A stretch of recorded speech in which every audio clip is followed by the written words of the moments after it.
अस्सलाम वालेकुम एवरीवन, मैं हूं डॉक्टर साहर चावला आपकी खिदमत में हाजिर। सबसे पहले तो आपके प्यार, सपोर्ट और कॉन्फिडेंस का बहुत बहुत शुक्रिया। हार्डली मैं यूट्यूब पर कोई वीडियो अपलोड करती हूँ। The last time I checked 1600 subscriber थे एंड टुडे आई चेक तो देयर आर सम 4400 और 4200 समथिंग सब्सक्राइबर्स। बहुत बहुत शुक्रिया, मैं आपकी मोहब्बत को एक्नॉलेज करती हूँ और हम वक्त माजरत भी चाहती हूँ इतना फ्रिक्वेंटली वीडियोस अपलोड ना करने पर, और आप लोगों से ताउन भी चाहती हूँ कि आप लोग समझते होंगे कि बिजी रूटीन की वजह से शायद इतनी फ्रीक्वेंट अपलोडिंग पॉसिबल नहीं होती, बट अब मैं ज़रूरत से ज़्यादा ख्याल रखूँगी because without uploading any video और विदाउट एनी लिंक प्रमोशन, अल्हम्दुलिल्लाह you guys have been showering me with love and support.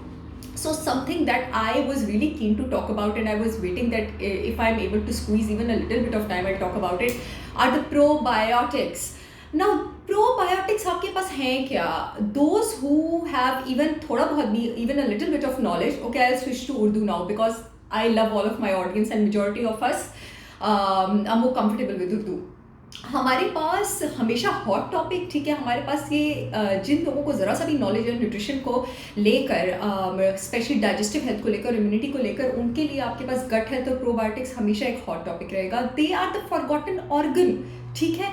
हमारी बॉडी में 40 to 50 ट्रिलियन ह्यूमन सेल्स होते हैं, इससे 10 गुना ज़्यादा हमारी बॉडी में बैक्टीरिया होते हैं, जिसमें गुड बैक्टीरिया भी आ जाते हैं, जिसमें बैड बैक्टीरिया भी आ जाते हैं। तो forgotten organ in our body जिसके बेतहाशा फंक्शंस हैं, जो ऑलमोस्ट आपकी बॉडी का 1.5 किलो जो है, ठीक है, उसको कॉन्स्टिट्यूट करता है, that is your microbiome. Microbiome क्या होता है आपका? Everyone should no.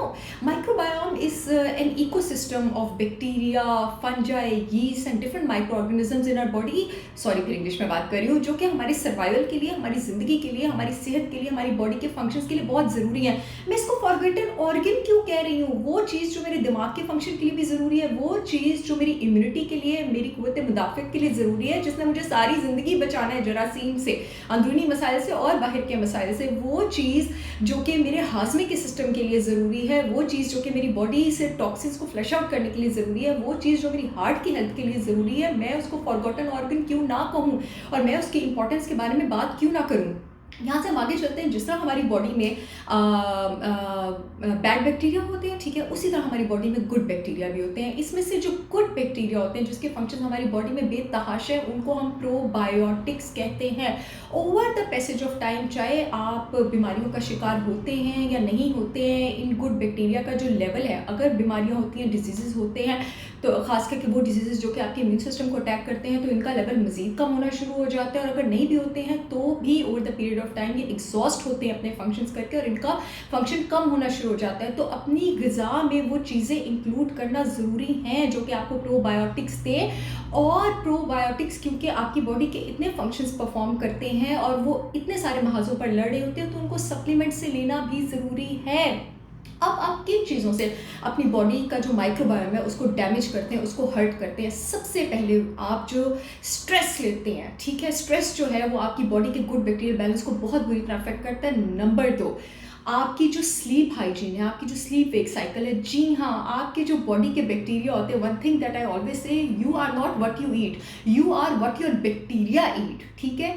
और आपकी जो बॉडी के बैक्टीरिया होते हैं उनका भी आपकी तरह एक बायोलॉजिकल क्लॉक होता है, एक सर्केडियन रिदम होती है, उनकी भी स्लीप वेक साइकिल होती है, जो अल्लाह ताला के सूरज गुरूब करने और जो सूरज तलू होना है उसके हिसाब से चलता है, आपके हिसाब से नहीं चलता है। स्ट्रेस हो गया, स्लीप हो गई। नंबर 3, वो लोग जो ज़रूरत से ज़्यादा एंटीबायोटिक्स लेते हैं या अनफॉर्चुनेटली उनको लेने पड़ जाते हैं, तो एंटीबायोटिक्स आपकी बॉडी में जब बैड बैक्टीरिया किल करते हैं, तो एंटीबायोटिक्स आपकी बॉडी में गुड बैक्टीरिया जो है उसको भी अनफॉर्चुनेटली किल कर देते हैं। तो वो लोग जो बहुत ज़्यादा एंटीबायोटिक्स ले चुके हैं या वो लोग जिनको खुदा ना खास्ता इम्यून सिस्टम के डिसऑर्डर्स हैं और बार बार रिकरेंट इन्फेक्शंस होती है और उनको एंटीबायोटिक्स लेनी पड़ती हैं, उनको तो प्रोबायोटिक्स लेते ही रहने चाहिए। नंबर 4 जनाब, वो लोग जो आपके पास शुगर्स, रिफाइंड कार्बोहाइड्रेट्स अपनी खुराक में इन चीज़ों का इस्तेमाल करते हैं, वो डेफिनेटली अपने माइक्रोबायोम को डैमेज करते हैं और 30s में 40s में डेफिनेटली जाके जो उनका गुड बैक्टीरियल काउंट है वो कम हो जाता है। उनको प्रोबायोटिक्स जो है वो अपनी डाइट में लेने चाहिए।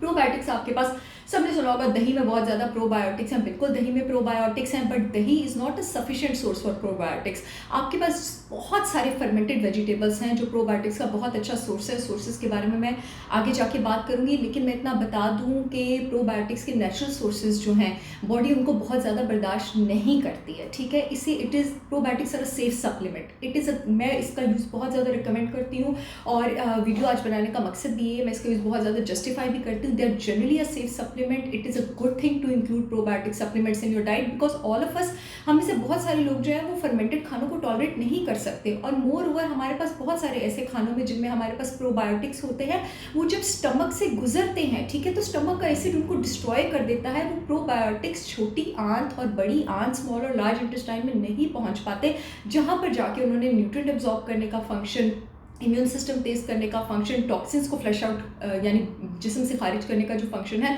वो परफॉर्म करना होता है। इससे supplements are comparatively a safe option. अब सप्लीमेंट्स जब आप खरीदते हैं तो सप्लीमेंट्स लेते वक्त आपको किन किन चीज़ों का ख्याल करना चाहिए? सबसे पहले तो आपको स्टोरेज, उसकी कंडीशंस देखनी चाहिए। प्रोबायोटिक्स को यूजुअली फ्रिज में स्टोर किया जाता है, एयर टाइट कंटेनर में होते हैं, और ड्राई प्लेस में स्टोर किया जाता है जहाँ पे नमी, ह्यूमिडिटी ना हो।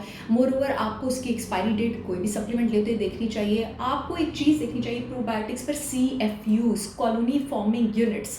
यूजुअली आपके पास वो लोग जिनका इम्यून सिस्टम सीवियरली कॉम्प्रोमाइज्ड है, मैं उनको 50 बिलियन CFUs के प्रोबायोटिक्स जो हैं वो रिकमेंड करती हूँ, ठीक है। और अगर आपको नॉर्मल मॉडरेट, जो अभी मैं बताती हूँ कि किन कंडीशन में आपको लेना चाहिए, तो 25 बिलियन CFUs तो मस्ट हैं। और मेरे आपकी तरह माशाल्लाह जो हेल्दी लोग हैं उनको डेली बेसिस पर 10 बिलियन CFUs जो हैं वो प्रोबायोटिक्स आपके पास लेने चाहिए। अब प्रोबायोटिक्स लेने का आपके पास टाइम क्या होना चाहिए? प्रोबायोटिक्स आपको कब चाहिए? जिस वक्त उन्होंने खाने से न्यूट्रिएंट्स निकालने हैं, तो इसको आप खाने के साथ लेते हैं। एक आप इसको सुबह के टाइम लेते हैं नाश्ते के साथ, और एक बहुत अच्छी बात होती है इसको लेना रात को सोने से पहले, जब आपकी बॉडी के सारे रिसाइकलिंग मैकेनिज्म्स जो है वो स्टार्ट होने वाले होते हैं, ठीक है। तो इसको रात को सोने से पहले लेते हैं, रात के खाने के बाद।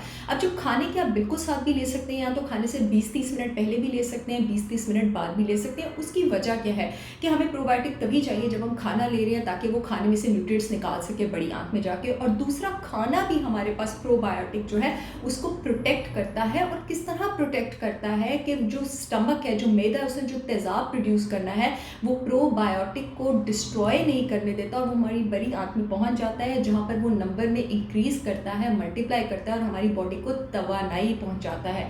प्रोबायोटिक खरीदते वक्त इस बात का भी ख्याल रखें कि जो आप कैप्सूल्स लें वो एंटेरिक कोटेड हो, ठीक है, ताकि जब आप वो खाएं तो स्टमक का जो एसिड है वो एंटेरिक कोटेड कैप्सूल्स को उस तरह डिस्ट्रॉय नहीं कर पाता, और जो प्रोबायोटिक के गुड बैक्टीरिया है उस कैप्सूल के, वो आपकी आंत में ईजिली पहुंच जाते हैं। प्रोबायोटिक और ह्यूमन बींग्स के रिलेशनशिप को सिंपली मैं इस तरह बताऊँ, आपके पास जो एनिमल होता है ना, राइनो, उसके ऊपर आपके पास एक बर्ड थ्राइव करता है, सर्वाइव करता है, उसको ऑक्सपेकर कहते हैं। इनका सिम्बायोटिक रिलेशनशिप होता है, यानी ये दोनों एक दूसरे को फायदा पहुंचाते हैं। ये बिल्कुल हमारा और प्रोबायोटिक्स का रिलेशनशिप है। ऑक्सपेकर क्या करता है, वो राइनो की कमर पर बैठा बैठा टिक्स और पैरासाइट्स खाता रहता है, ठीक है, ताकि वो जो टिक्स और पैरासाइट्स हैं उस राइनो को, उस जानवर को नुकसान ना पहुँचाते रहे। और इन टर्न राइनो उसके लिए क्या कर रहे हैं, ऑक्सपेकर के लिए, वो उसको खुराक और जगह प्रोवाइड कर रहे हैं। तो प्रोबायोटिक्स क्या कर रहे हैं, वो हमारे टॉक्सिन्स को फ्लश आउट कर रहे हैं, और हम प्रोबायोटिक्स को रहने के लिए खुराक और उनको रहने के लिए एक एनवायरनमेंट प्रोवाइड कर रहे हैं।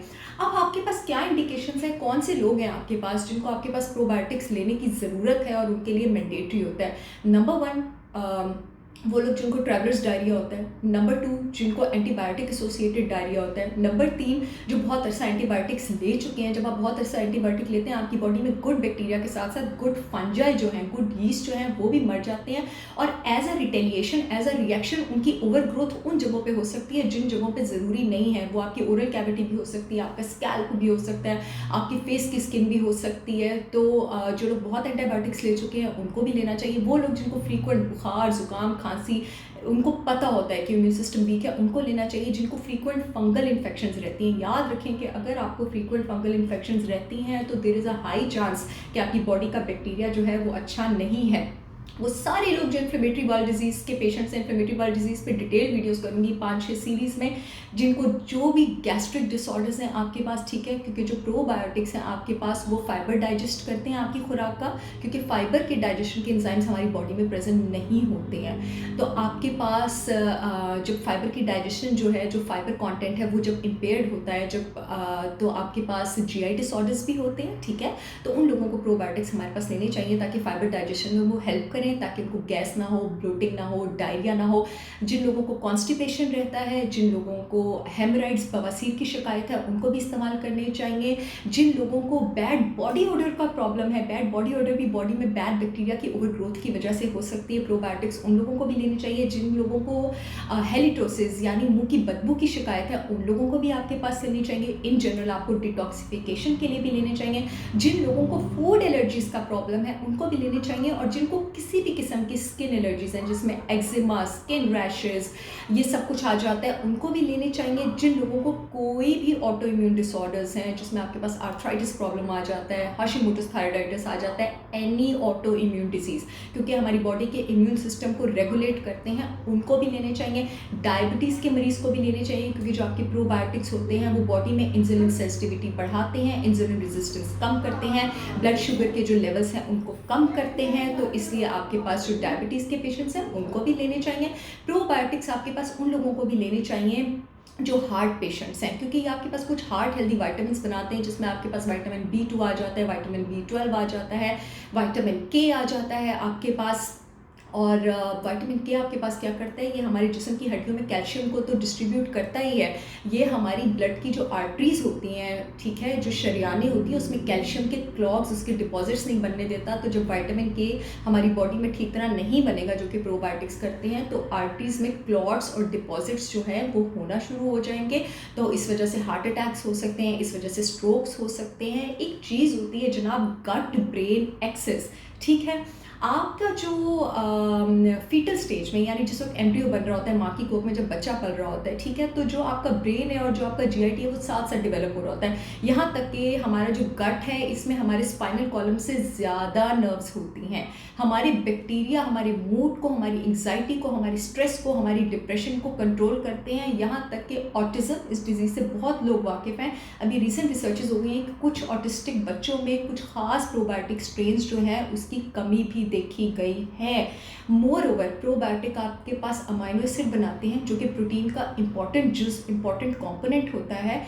खास करके आपके पास ट्रिप्टोफैन बनाते हैं, जो कि हमारा मूड स्टेबलाइजिंग हार्मोन सेरोटोनिन बनाता है। हमारा तकरीबन 85 से 95%, 85 to 95% मूड स्टेबलाइजिंग हार्मोन हमारी गट में बनता है, जो हमारे प्रोबायोटिक्स बनाते हैं।